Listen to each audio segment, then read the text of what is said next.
김학의 전 법무부 차관의 별장 성범죄 의혹 수사는 7월까지인 문무일 검찰총장의 임기에 맞춰 속도를 낼 것으로 보입니다. 조만간 압수수색을 포함해서 강도 높은 강제 수사가 예상되는데요. 수사 대상으로 거론되는 핵심 당사자들이 잇따라 사표를 냈습니다. 조성호 기자의 보도입니다. 김학의 사건 검찰 수사단은 문무일 검찰총장의 특명에 따라 수사에 나섰습니다.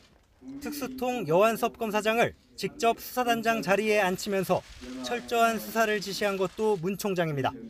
문 총장은 책임지고 자신의 임기 안에는 수사를 마무리하겠다는 방침으로 알려졌습니다.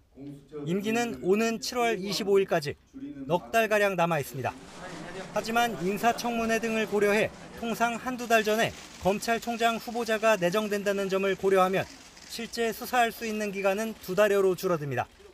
여 단장이 첫 기자간담회에서 최대한 신속하게 수사하겠다고 밝힌 것도 이런 현실적인 상황을 고려한 걸로 풀이됩니다. 하지만 검찰이 전방위로 사건을 들여다보는 과정에서 새로운 인물이나 의혹이 나와 수사 범위가 넓어질 가능성도 큽니다. 따라서 공소시효 문제 등으로 검찰 과거사위원회가 먼저 수사를 권고한 김학의 전 차관의 뇌물 의혹이나 박근혜 청와대의 수사 외압 의혹을 밝히는 데 속도를 낼 전망입니다. 이런 가운데 수사 대상자로 꼽히는 인사들의 사표 제출도 잇따르고 있습니다.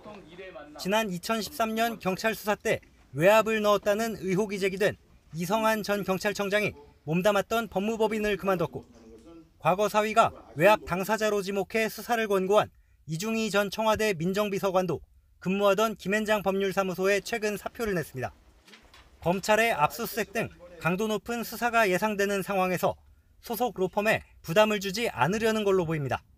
검찰 수사단이 신속한 수사 의지를 드러내고 있는 만큼 이르면 이번 주부터 압수수색을 비롯한 강제 수사에 나설 수도 있다는 관측이 나옵니다. YTN 조성호입니다.